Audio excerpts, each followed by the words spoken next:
दर्शक बंधु स्वागत आपण मानक आ गोटे नूतन अध्याय जे आमे आज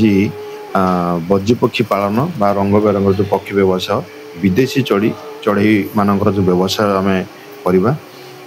केमिति करबा कोन केमिति करबा से सब विषय आज आमे पुंखानुपुंख भाव आलोचना करबा एवं बेकारी समस्या रु केमिति आमे दूरे रहिबा तो से विषय आमे आज संपूर्ण रूप से आलोचना करबा। देखो दर्शक बंधु पक्षी पालन एक शौक व्यवसाय कहले अत्युक्त हे ना क्या पक्षी पालन आजिकल प्राय समस्ते करने को चाहती कि जो मैंने करने को चाहती जी पक्षी मान बेसी भल पाती से मैंने आजिकल बहुत पक्षी घरे नहीं रखुंट गोटे दुईटी पक्षी नहीं रखुंट तेणु पक्षी व्यवसाय जब आप करने को चाहती भिडियो को संपूर्ण भाव में देखूँ आमे ये जो देखुं बर्तमान जो फार्म टी इटा मार्केट ऊपर आज्ञा करा जायछि मार्केट ऊपर बिजनेस टी करा जायछि या कौन से गाँव रे करा जाय नाही एवं पक्षी मानक पई विभिन्न प्रकार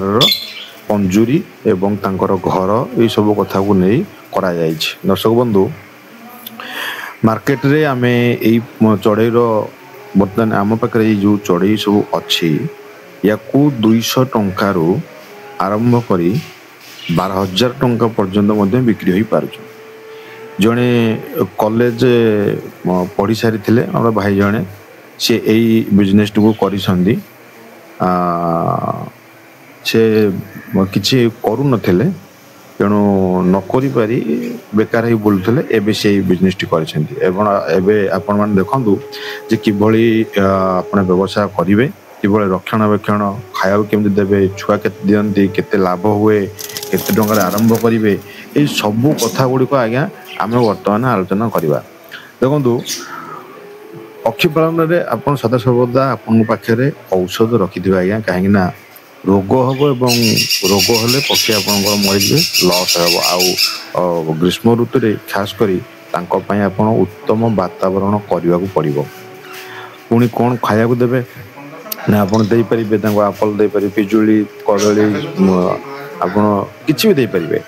आउ मार्केट रे मिलूची दाना ताको मध्य आपण दे पारे खाया पेंका तो एबे हम जानिबा जे गोटे शुआ वर्ष को केते थर जन्म करे वर्ष को आगे से 1 रु 8 थर पाखापाखि जन्म करदेवे 2 रु 8 थर पाखापाखि अंडा दियंती बा से 4टी 5टी छुआ जन्म होला पर से माने बंचंती आउ से अनुसार आपण माने तांकर लालन पालन कर परिबे तांको प्रॉपर केयर नथिबे नचते नाही आपणकर जदी पक्षी मड़ खला ताला आपणकर क्षति हे जिवो तेणु आपण कोन करिवे से सब ऑनलाइन रे बिक्री करि परिबे तबे ऑल ओडिसा रे से बहुत बड़ ग्रुप अच्छी से ग्रुप माध्यम रे आपण बिक्री करि परिबे किंबा डायरेक्ट आपण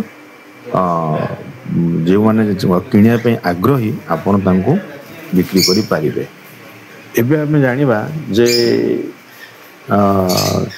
गोटिए आपण प्रथमे गोटिए किंबा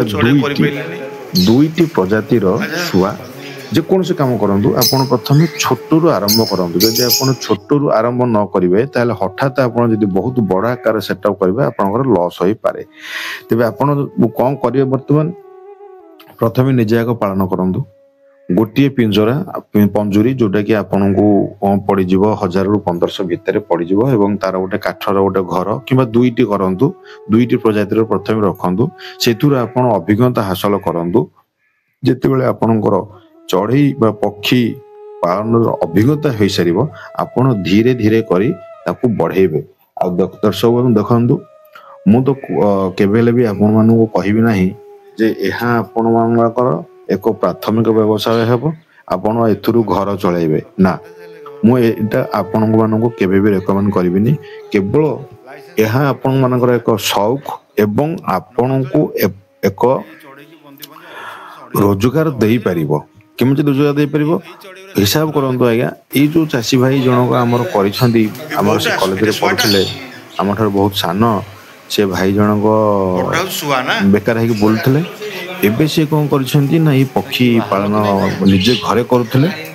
ଏବେ ସେ ଯେତେବେଳେ ତାଙ୍କର ବଢିଲା ସିଏ ଏବେ ଏଇ ବିଜନେସ୍ ଷ୍ଟାର୍ଟ କରିଛନ୍ତି, ବାହାରକୁ ସପ୍ଲାଏ କରୁଛନ୍ତି, ନିଜେ ଆହୁରି ପକ୍ଷୀ ଆମଦାନୀ କରୁଛନ୍ତି, ତାଙ୍କର ବ୍ରିଡିଂ କରୁଛନ୍ତି, ତାଙ୍କୁ ମଧ୍ୟ ବାହାରକୁ ସେଲ୍ କରୁଛନ୍ତି। ସିଏ ବର୍ତ୍ତମାନ କିଛି ନହେଲେ ବି ଯାହା ମୁଁ ତାଙ୍କଠାରୁ ବୁଝିଲି ପଚାରିକି, ସେ କହିଲେ ଯେ ମୁଁ ମାସକୁ କିଛି ନହେଲେ କେଉଁ ମାସରେ ମୁଁ 30,000 ଟଙ୍କା ସପ୍ଲାଏ କରିଛି, କେଉଁ ମାସରେ 40,000 ମଧ୍ୟ ସପ୍ଲାଏ କରିଛି। ବର୍ଷକୁ ତାଙ୍କର କିଛି ନହେଲେ 3 ଲକ୍ଷ ପାଖାପାଖି ରୋଜଗାର ହେଇପାରୁଛି। କିନ୍ତୁ ଆପଣମାନେ ଚାହିଁଲେ ମାସକୁ ଅତି କମରେ 20,000 ରୁ 22,000 ପର୍ଯ୍ୟନ୍ତ ଆପଣ ରୋଜଗାର କରିପାରିବେ। ତେଣୁ ତାଙ୍କର ଲକ୍ଷ୍ୟ ଅଛି ଯେ ମାସକୁ ମୁଁ କେମିତି 5 ଲକ୍ଷ ପର୍ଯ୍ୟନ୍ତ ରୋଜଗାର କରିପାରିବି, ବର୍ଷକୁ 5 ଲକ୍ଷ ପର୍ଯ୍ୟନ୍ତ ରୋଜଗାର କରିପାରିବି। ତେଣୁ ଆପଣମାନେ ସେଇ ହିସାବରେ ଧୈର୍ଯ୍ୟର ସହିତ ଏଇ ପକ୍ଷୀପାଳନ ବିଜନେସଟିକୁ ଯଦି ଆରମ୍ଭ କରନ୍ତି, ଆପଣ ଭଲ ଭାବରେ ସ୍ୱାବଲମ୍ବୀ ହୋଇପାରିବେ। ତେଣୁ ମୁଁ ଏଇ ପ୍ରକାର ଭିଡ଼ିଓ ସବୁ ଆପଣମାନଙ୍କ ପାଇଁ ଆଣୁଛି। ଯଦି ଆପଣମାନେ ଏଇ ପ୍ରକାର ଭିଡ଼ିଓ ଦେଖିବାକୁ ଚାହାନ୍ତି ତାହେଲେ ଆମର ସବସ୍କ୍ରାଇବ୍ କରିବେ ଚ୍ୟାନେଲକୁ, ଆଉ ଲାଇକ୍ ମଧ୍ୟ କରନ୍ତୁ, ଯାହାଫଳରେ ଆମକୁ ମୋଟିଭେସନ୍ ଆସିବ ଯେ ଆମେ ଆଉ ଏଇଭଳିଆ ଭିଡ଼ିଓ କରିବୁ। ଧନ୍ୟବାଦ।